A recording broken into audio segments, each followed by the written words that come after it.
Bisa tidur,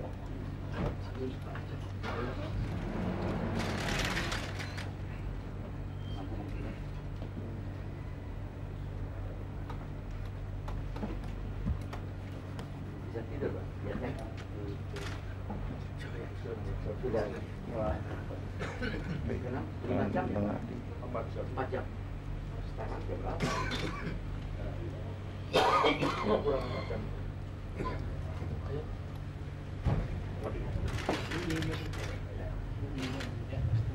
Iya.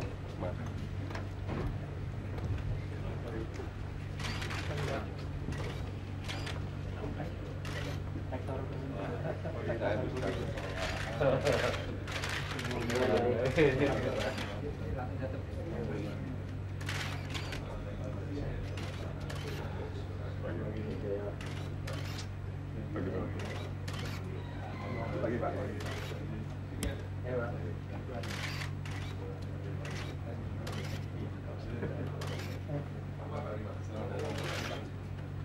Sudah.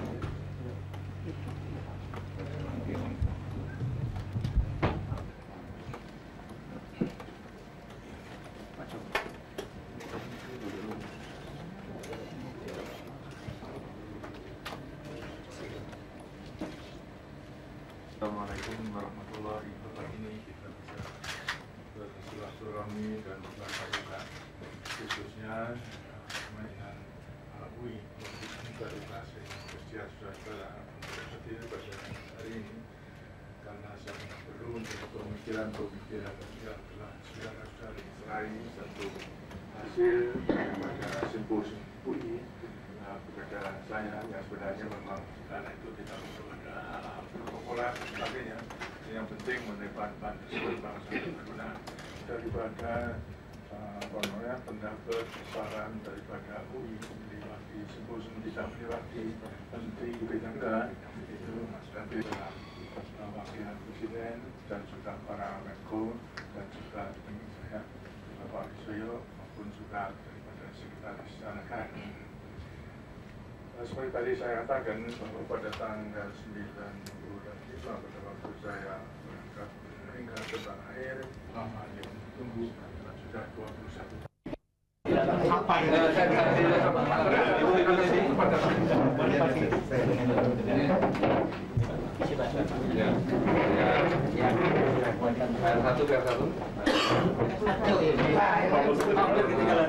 Saya pergi di sini.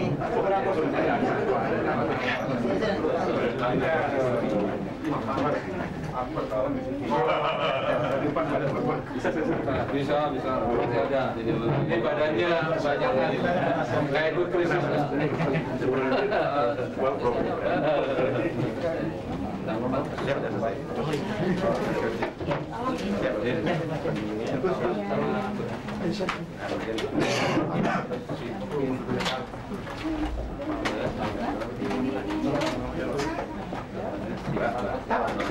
Belum.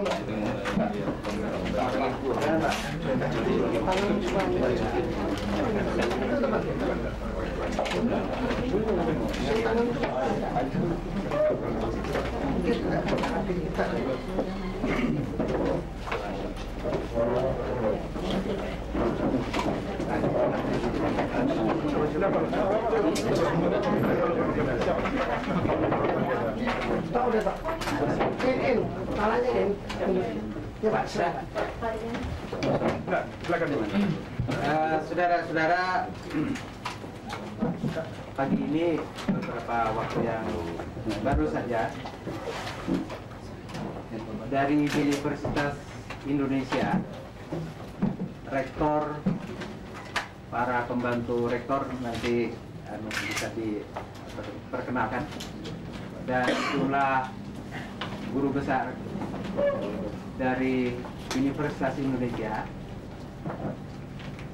telah menyampaikan kepada Bapak Presiden rangkuman, ini masih dalam versi rangkuman eksekutif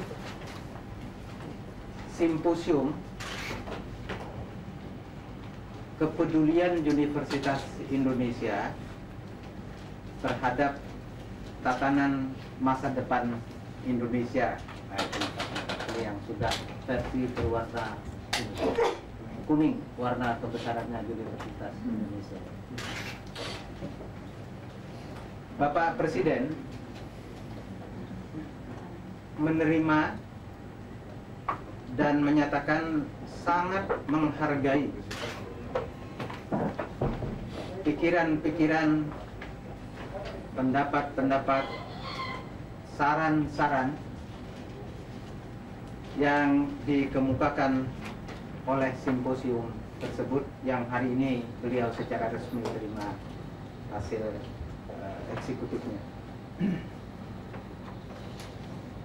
Bapak Presiden juga menyatakan dan beliau juga menunjukkan bahwa beliau memperhatikan dan mempelajari dengan sungguh-sungguh, saya ulangi, mempelajari dengan sungguh-sungguh hasil-hasil dari simposium Universitas Indonesia tersebut.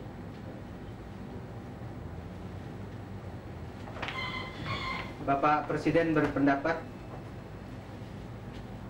bahwa simposium yang dilakukan oleh Universitas Indonesia yang lengkapnya tadi bernama Simposium Kepedulian Universitas Indonesia Terhadap Tatanan Masa Depan Indonesia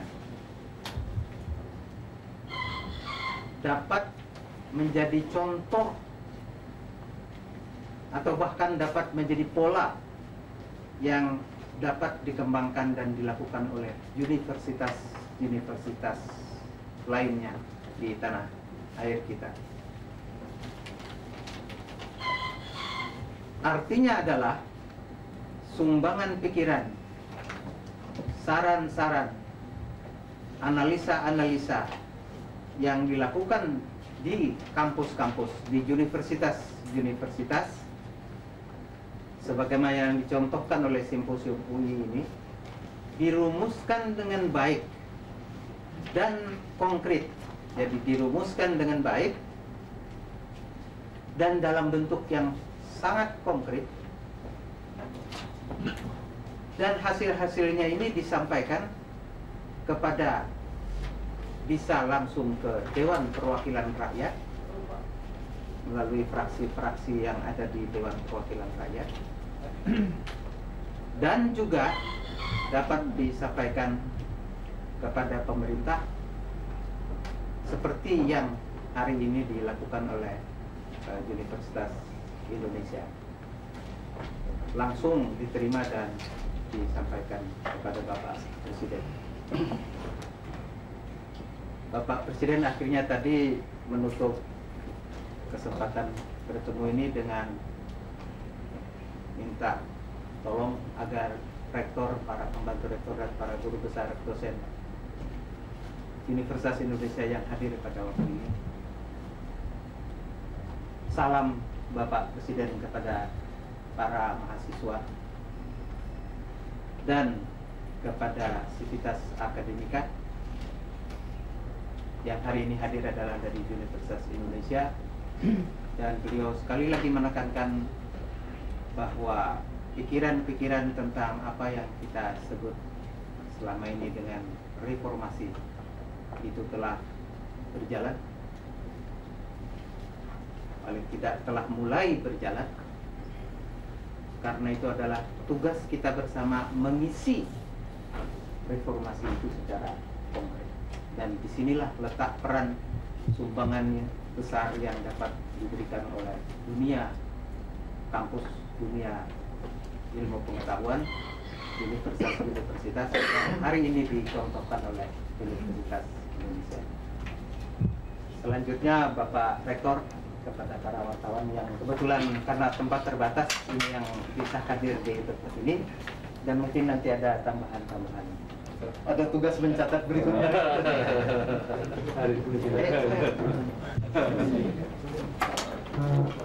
Saudara-saudara para wartawan yang saya hormati, satu bagian yang tersendiri bahwa Universitas Indonesia dipercaya untuk menyampaikan aspirasi yang berkembang tidak hanya di universitas tapi juga berkembang di masyarakat yang pada kali ini sangat dinamis sekali dari waktu ke waktu.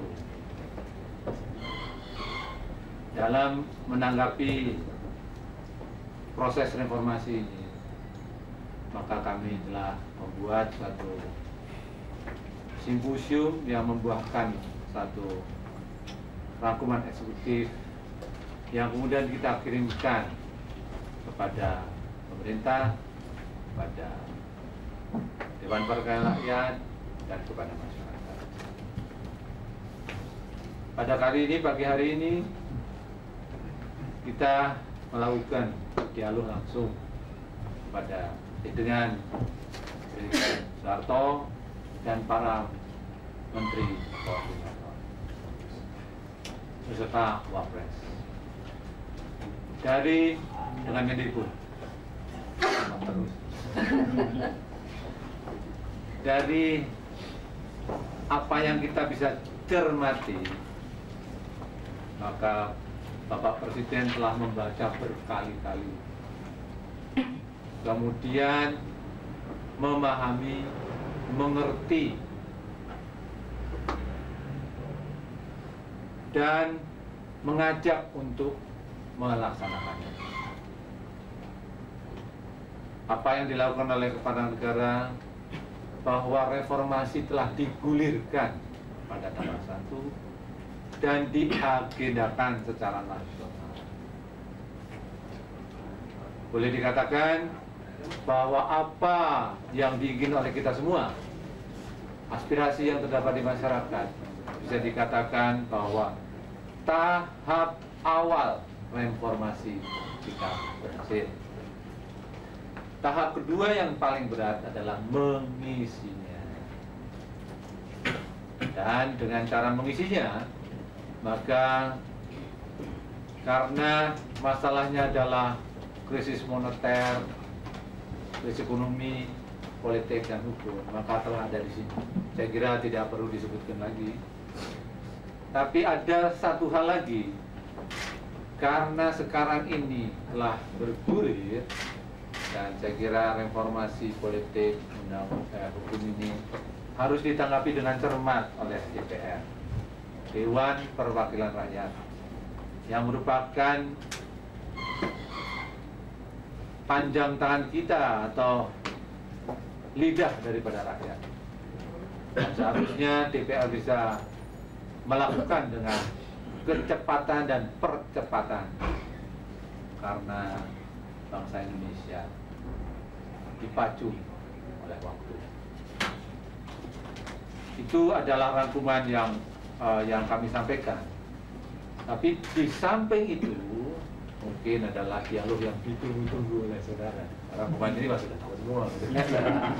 Saya mengerti saudara begitu. Yang ditunggu-tunggu adalah bahwa aspirasi yang berkembang pada saat ini adalah aspirasi mengenai suksesi. Dan ternyata ditanggapi oleh beliau dengan sangat manis sekali. Dan beliau mengatakan bahwa kepala negara sekarang ini kan hanya menjalankan tanggung jawab. Bahwa keinginan dari masyarakat sekarang telah bergulir ke DPR. Bila kita sama-sama bisa memacu dan mempercepat, memberdayakan DPR, maka proses ini akan lebih cepat daripada waktu yang kelihatannya dibutuhkan. Pada kali itu juga kami sampaikan berbagai surat pernyataan yang beredar di Universitas Indonesia. Misalnya, kelompok dosen Universitas Indonesia mengatakan menyambut baik keinginan Presiden untuk mengundurkan diri dari jabatan. Dan beliau menjawab secara manis pula bahwa ini kita serahkan kepada DPR. Nah, mungkin itulah yang perlu kami sampaikan, dan perlu saudara ketahui bahwa dialog itu berjalan dengan sangat manis, hidup, karena kami mengatakan adalah pembicara ini adalah seorang akademikus. Tidak perlu dicurigai, karena akademikus itu menyatakan kebenaran-kebenaran melalui norma-norma akademis. Dan kita menyatakan bahwa pada saat ini untuk mengisi kebersamaan ini, kita akan menambah unjuk keprihatinan ini dengan unjuk akal. Unjuk akal. Itu. Nah, unjuk akal. Dan tentu semua pihak akan mengerti bahwa buku ini perlu diupdate, karena kita harus menyesuaikan dengan kondisi, situasi, dan aspirasi yang ada. Oleh karena itu, secara eksplisit kita sampaikan pernyataan-pernyataan yang berada di masyarakat. Terima kasih. Kami persilahkan kalau ada yang bertanya. Mungkin sudah akan tanya. Pak, tanya Pak. Bagaimana kalau urut dari sini? Baik, Pak. Boleh. Bapak tadi menjelaskan, mungkin perlu lebih berjelas Pak, bahwa DPR perlu lebih tanggap. Saya kira bahwa kalau undang-undang politik yang seharusnya menjadi inisiatif dari DPR dilakukan dengan cepat, maka prosesnya akan lebih cepat dari kita. Ini Pak, Jadi, apakah Presiden tadi mengatakan proses suksesi itu bisa lebih cepat jika seandainya Presiden? Jadi begini, tadi Presiden mengatakan bahwa beliau itu bertugas sebagai Presiden itu bukan atas keinginan, tapi berdasarkan tanggung jawab yang dibebankan oleh lembaga legislasi. Jadi beliau setiap saat kalau memang dirasakan oleh masyarakat, oleh rakyat bahwa tidak lagi diinginkan, maka silakan. Tidak dipercaya silakan. Tapi harus secara konstitusional. Dan oleh karena itu kita mengatakan bahwa sekarang ini ada bagaimana memberdayakan Dewan Perwakilan Rakyat secara maksimal supaya bisa menangkap aspirasi-aspirasi yang berkembang di masyarakat. Tapi tentu saja bukan berarti selalu hasil finalnya adalah suksesi. Bisa saja misalnya pada waktu itu mengatakan bahwa terus atau tidak terus. Tapi bagaimana DPR ini berfungsi secara maksimal, bisa menangkap aspirasi. Nah, itu yang barangkali proses pengambilan keputusan DPR itu yang bisa dipercepat. Jadi kita percayakan bahwa di dalam hal ini juga kita sepakat bahwa kalaupun ada suksesi, maka itu harus dilakukan secara damai. Karena kita tidak menginginkan adanya suatu korban-korban lebih berat lagi pada masyarakat. Jadi ini kita berlakukan secara konstitusional, secara damai.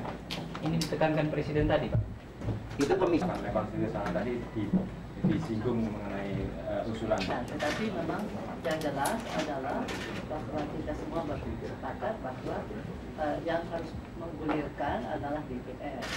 Bagaimanapun juga, apakah ada sidang istimewa atau tidak, atau sidang khusus tidak istimewa mungkin, itu bergantung pada DPR. DPR harus mengajak MPR dan membuat memorandum atau apapun.